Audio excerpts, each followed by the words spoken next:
Welcome to the vocabulary lesson for bad choices. Let's get started. This is actually not a Dear Abby letter. It's a Dear Dr. Tracy letter, another advice column, but same idea. So here we go. Okay, first of all, in the beginning, we see the word divorced. Of course, divorced means you're not married anymore. You were married and then you broke the marriage. Now you are divorced. Okay, and then we see the word approximately. Approximately means about, almost, kind of. So she says, I've been divorced for approximately 3 years. Means about 3 years. Not exactly 3 years, but, close to 3 years. Okay, and then she said when she met her new boyfriend, she said they hit it off very quickly. When you talk about people hitting it off or to hit it off, it means you like each other very quickly. So you go to a party, you meet someone new, and you say, wow, we hit it off. It means you started talking and immediately or very quickly you liked each other. So that's to hit it off. Sometimes it's used with dating, sometimes just friendship is fine also.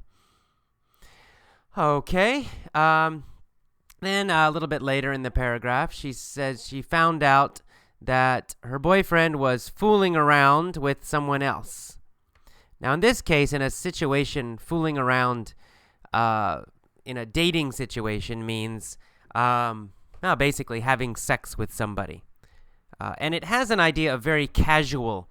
It's not a deep, serious relationship. So if you say, someone asks you, are you dating?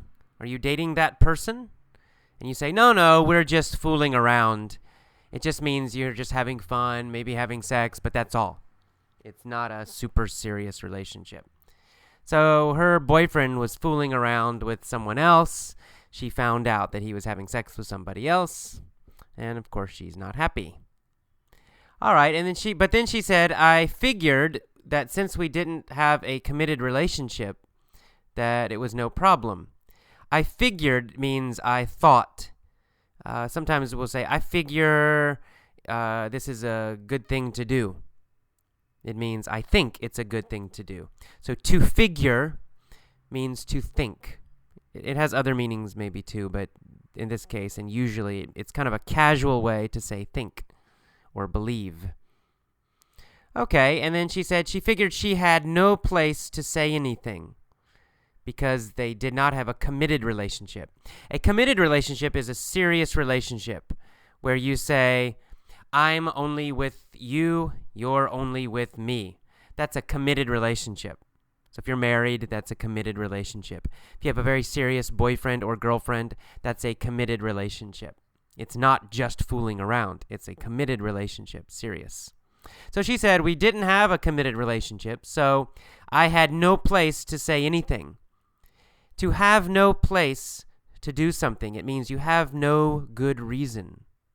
So I had no place to say anything means I have no good reason to complain, to say something to him, to complain. Oh, why are you with that other woman? Because they did not have a committed relationship, she had no place to say something to him, to complain. She had no good reason to complain. All right, and she mentions in that first paragraph also that she found out that this guy, her boyfriend, went with another woman to his family reunion. A reunion is kind of a meeting, but it's a meeting of people from your past. So a family reunion means all of your family members come together and they meet one time.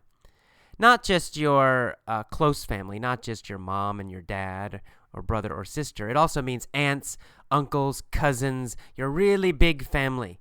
Probably you don't see them a lot. Depends, I guess. Some people live near their big families. But in America, most people don't live near their extended families, their big families. So they have a family reunion sometimes where all the family, the cousins, the aunts, the grandparents, the uncles, everybody gets together at one time. That's called a family reunion.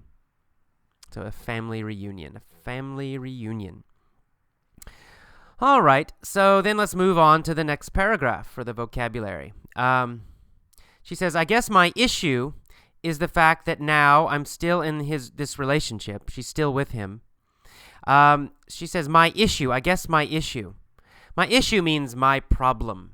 Issue sometimes means topic, but also sometimes it means a problem, especially in relationships or psychologically, mentally. If we say I have issues or I have an issue, then usually that means I have a problem or I have problems.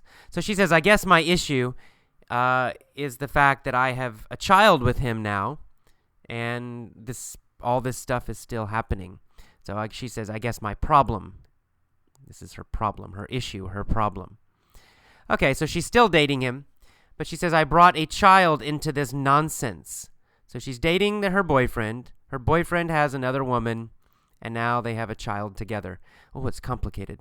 Anyway, she says, I brought a child into this nonsense. So brought a child into means just she gave birth. She had a baby, and now the baby is in this situation also. The child is in this situation. And nonsense means something that's foolish, stupid, crazy. So in this case, this nonsense means this crazy, stupid situation. So now there's a child involved in this crazy situation, in this nonsense. Okay, and then she says that the boyfriend always makes an excuse. He's always making excuses. An excuse is a reason for doing something that's wrong, right? So if you're late to class and I say, why are you late? And you say, the bus was late. That's your excuse, right? It's the reason you did something wrong. Being late to class is wrong. It's not a big wrong, but it's a small thing. But it's a mistake or it's something wrong.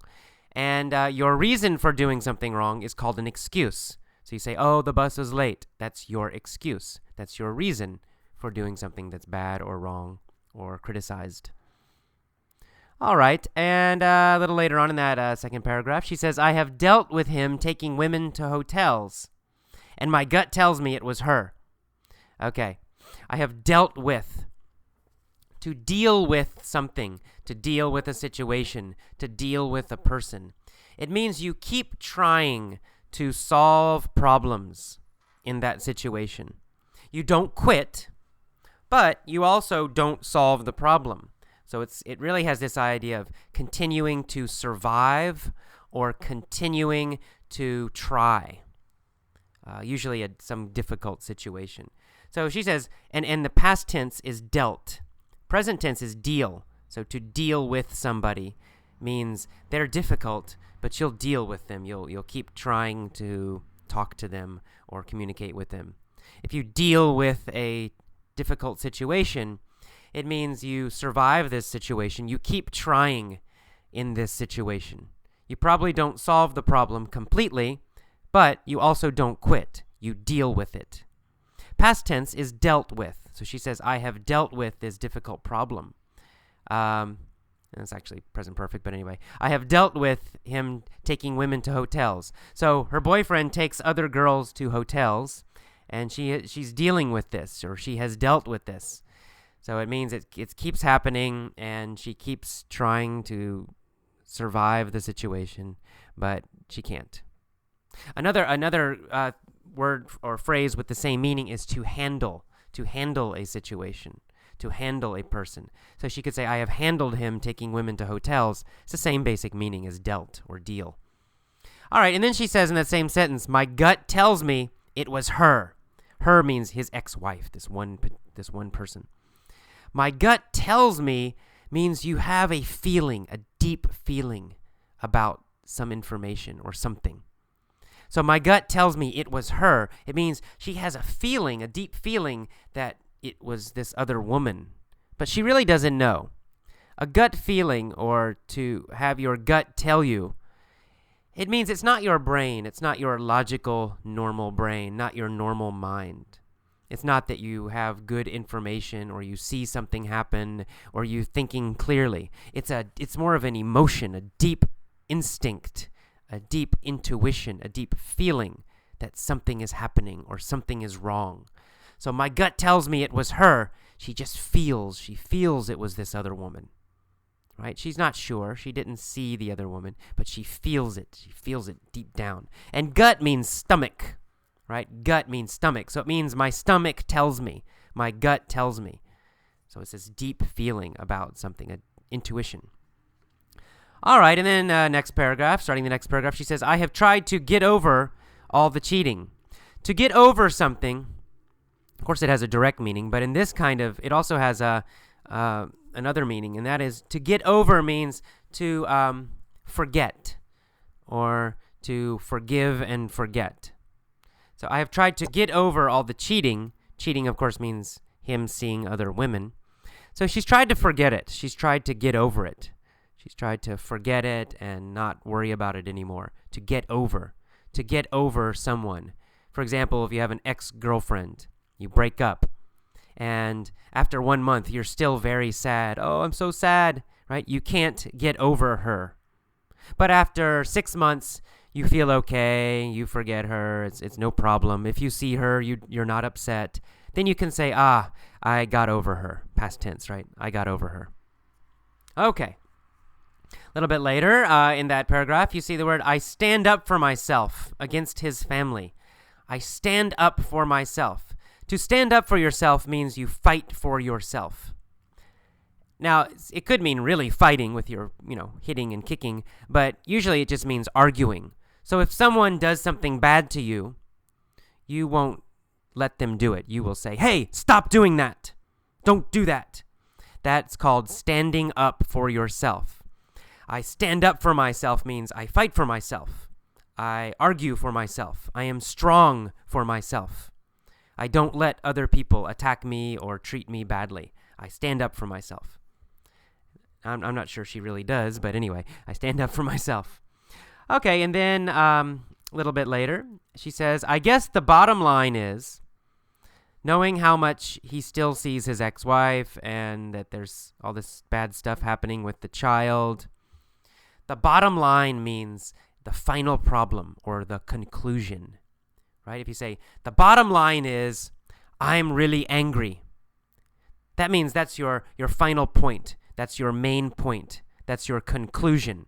So maybe I talk a lot about many, many things, but finally, my conclusion, my main point is that I'm angry. The bottom line is that I'm angry. The bottom line is your main point. All right, let's keep going. And he says, I cannot stand her, this other woman. She cannot stand her. If you can't stand someone or can't stand something, it means you hate it. If you say, I can't stand English, it means you hate English. Of course, that's not true, but anyway. If you say, I can't stand Tom Cruise, it means you hate Tom Cruise. So you can't stand something, it means you hate it. And then a little bit later, she uses the phrase that he wants to have his cake and eat it too. To have his cake and eat it too. Or to have your cake and eat it too. This means you want two things, but really you must choose one. Right? So if you have your cake, you keep your cake, then you can't eat it, because if you eat it, then it's gone, right? It disappears. It goes to your stomach. Now you don't have it anymore. So if you have a cake, you can keep it. You can keep it. It looks perfect. Everything's perfect. Or you can eat it, right? You can eat it and then it's gone. But you cannot eat it and keep it at the same time. It's impossible. So this phrase, to have your cake and eat it too, it describes a situation where you want two things, but you really can only have one of them. Another example, you go to a store, you want to buy an iPod, and you have $150. And you say, I want to keep my money, and I also want the iPod. Well, it's impossible, right? You can only have one. You want to have your cake and eat it too. Okay, a little later, we see the word paranoid. Paranoid means you're scared of everybody and everything. And you think everybody wants to hurt you. You think everybody wants to cheat you or hurt you. That's paranoid. Then we see the word animosity a little bit later. Animosity is a feeling that you don't like somebody. It's a feeling that somebody is your enemy. If you say, I have animosity towards him, it means you think he is your enemy. You feel he is your enemy. animosity. It means a feeling that someone is your enemy. And then finally, the last paragraph, we see the word dire. Dire. Dire means very difficult or dangerous or terrible. Like a dire situation is a very risky, difficult situation. Maybe dangerous. Or maybe just risky. It means it's easy to fail. It's easy that something bad will happen. Dire, a dire situation. A dire need means you have a terrible need. You really, really need something, or else you will suffer, or something bad will happen. And finally, the last phrase, to hook up with somebody. She says she always hooks up with bad men. To hook up with means to connect. Now, it can just mean to meet. I'm going to hook up with my friend at the movie. That means you're going to meet your friend at the movie. But it can have a dating meaning. If you hook up with somebody, it means you connect with them and you start dating them, or you just have sex with them. You say, I hooked up with this girl at the bar. It means you met the girl at the bar and you probably went home and had sex. So to hook up with means to meet somebody, but it can also have this idea of just meeting someone and then having sex with them. All right, to hook up with. Let's move on to the mini story now.